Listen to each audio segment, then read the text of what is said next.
अगर किसी कमोडिटी की डिमांड चेंज होती है उसके प्राइस के कारण, तो उसे हम ग्राफिकली कैसे रिप्रेजेंट करेंगे? या फिर मैं कहता हूं कि अगर किसी कमोडिटी की डिमांड चेंज होती है कोई अदर फैक्टर से कारण, ना कि उसके प्राइस के कारण, तब हम उसे कैसे ग्राफिकली रिप्रेजेंट करेंगे? चलिए तो आज जानते हैं शिफ्ट और मूवमेंट के बीच में डिफरेंस। हेलो, मेरा नाम है Arya Dubey and welcome to Fuki education. And आज इस वीडियो में हम डिमांड में डिस्कस करेंगे कि मूवमेंट और शिफ्ट में क्या डिफरेंस होता है। तो स्टार्ट करते हैं सबसे पहले और जानते हैं चेंज इन क्वांटिटी डिमांड को, या फिर movement along the same curve.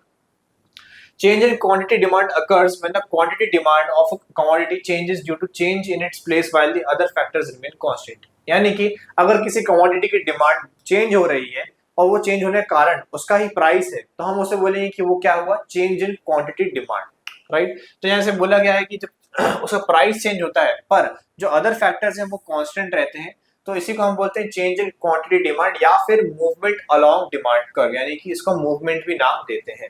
It is represented graphically as movement along the same demand curve. और मूवमेंट क्यों बोलते हैं? बिकॉज अगर हम से ग्राफिकली देखेंगे तो एक सेम कर्व में ही उसका डिमांड कर्व जो है मूवमेंट हो रहा है, इसलिए। There are two cases in movement along the same demand curve. It may be either a downward movement expansion of demand or an upward movement contraction of demand.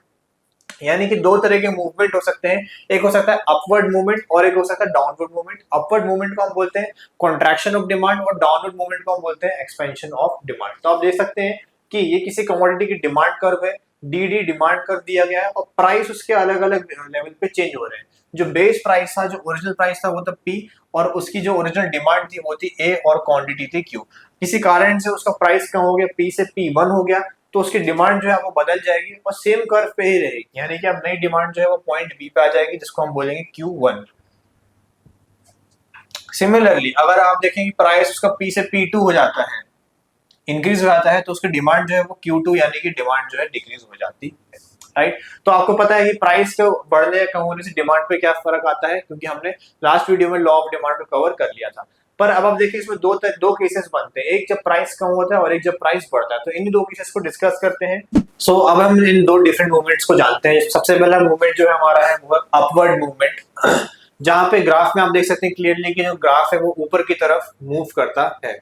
तो आप देख सकते हैं कि the price increases from OP to OP two, यानी कि इस case में प्राइस जो है वो बढ़ रहा है, यानी कि ओ आपका यहाँ पे ओ पॉइंट है, यहाँ से ओ पी, यानी कि इस पॉइंट को हम पी बोल देंगे और ये पॉइंट आपका P2 हो जाएगा। प्राइस जो है पी से ओपी से ओपी2 की तरफ जा रहा है, और आप देख सकते हैं कि किस तरीके से जो डिमांड है वो भी ऊपर की तरफ जा रही है। जब प्राइस पी था तो डिमांड ए, और यहाँ पे क्वांटिटी आप देख सकते हैं 150 थी, और प्राइस ऐसे बढ़ा तो डिमांड जो है वो चेंज हो गई, कम हो गई। आप देख सकते हैं कि यहाँ पे कुछ डिमांड जो है कर्व है उसका वो एक तरह से थोड़ा सिकुड़ गया, यानी कॉन्ट्रैक्ट हो गया, इसलिए हम इसे कॉन्ट्रैक्शन डिमांड बोलते हैं।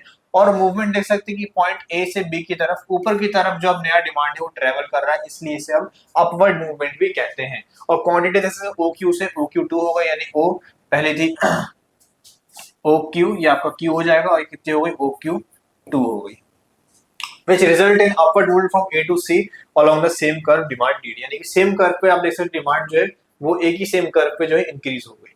फिर नेक्स्ट हम यहाँ पे देखते हैं एक्सपेंशन इन डिमांड या फिर downward movement. In contrast a decreasing price from OP to OP one causes a rise in quantity demanded, यानी कि अब जैसे प्राइस जो अब यहाँ पे वो क्या हो जाएगा, वो प्राइस कम हो जाता है, यानी कि पहले प्राइस यहाँ पी था और यहाँ से पी ओपी से OP1 हो गया, तो अब देख सकते हैं OP से P1, यानी प्राइस यहाँ पे गिरा, तो इससे जो ओरिजिनल डिमांड थी जो पॉइंट ए पे थी वो घट के नीचे की तरफ आ जाएगी बी पे, जहां पे क्वांटिटी डिमांड 200 हो जाएगी ना। लॉ ऑफ डिमांड कहता है कि अगर प्राइस गिरेगी तो क्वांटिटी जो है वो भी इंक्रीज होगी, इसलिए OQ से OQ1 पे आ जाएगी नई डिमांड, यानी कि OQ से OQ1 पर। Also known as the expansion of demand. और एक्सपेंशन का मतलब क्या होता है, जब कोई चीज बड़ी हो जाती है, फैल जाती है, तो हम बोलते हैं कि वो एक्सपेंड हो गई, एक्सपेंशन हो गई। तो आप देखते हैं कि यहाँ पे ग्राफ में कि किस तरीके से पहले ग्राफ एक छोटा सा बॉक्स था, लेकिन अभी एक्सपेंड हो गया, उस बाहर की तरफ चला गया, और इसका मूवमेंट जो है नीचे की तरफ है, इसलिए डाउनवर्ड मूवमेंट भी इसे कहते हैं। फिर नेक्स्ट हम देखते हैं शिफ्ट इन डिमांड कर्व। अब जैसे मैंने आपको बताया कि जो आपका movement along the same curve वो तब होता है जब डिमांड चेंज हो रही हो इस कमोडिटी के प्राइस में चेंज होने के कारण से। जैसे कि आप यहाँ पे देख सकते हैं कि शिफ्ट, अब जो शिफ्ट है, लेकिन वो शिफ्ट पर यहाँ पे आप देख सकते हैं शिफ्ट इन डिमांड कर्व जो है वो उसके प्राइस में चेंज होने के कारण से चेंज नहीं होती है। यहाँ पे जो चेंज होता है डिमांड में प्राइस से नहीं होता बल्कि अदर फैक्टर से चेंज के कारण होता है। A demand curve is used to show the relationship between a commodity's price and quantity demanded, यानी कि डिमांड कर्व यूजुअली क्या दिखाता है, किसी क्वांटिटी के प्राइस और क्वांटिटी डिमांड के बीच का रिलेशनशिप को जो है शो करता है, assuming that all factors remain constant. However sooner or later other factors will be found to be change, यानी कि जो अदर फैक्टर्स हैं कभी ना कभी तो चेंज होंगे ही, क्योंकि हमने जब लॉ ऑफ डिमांड पढ़ा था तब भी हमने ये वाली लाइन देखी थी कि जहाँ पे अदर फैक्टर्स को जो है कांस्टेंट रखा जाता है, लेकिन सूनर और लेटर कहीं ना कहीं डिमांड जो अदर फैक्टर्स हैं अगर वो चेंज होते हैं तो तब हमें क्या देखने को मिलता है, when one of the other factors changes, the demand curve shifts.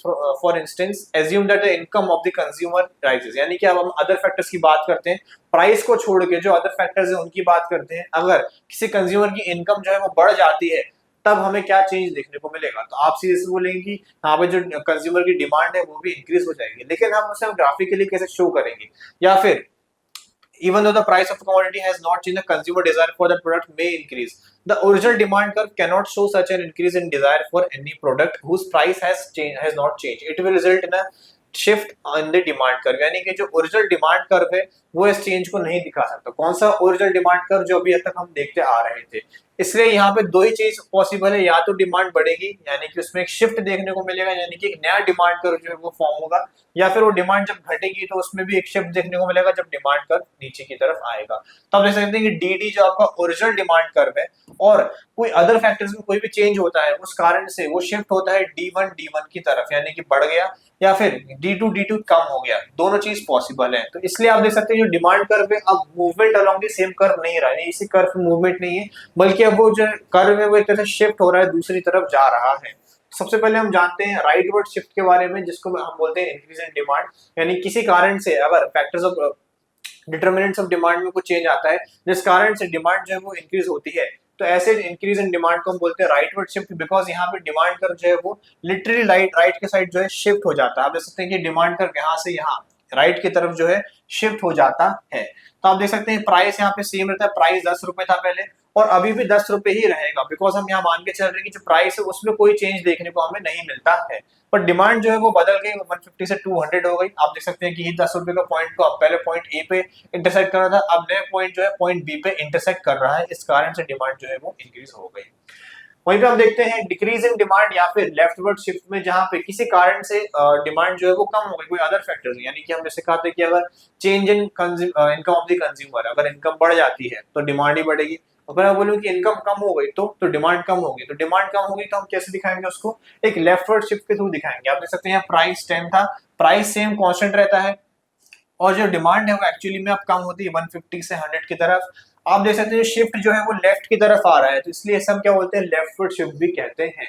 Leftward shift, inward shift, backward shift या फिर डाउनवर्ड शिफ्ट, ये तीनों चीजें ऐसे हम कह सकते हैं। प्राइस बदले तो मूवमेंट, और अगर अदर फैक्टर्स बदले तो फिर शिफ्ट।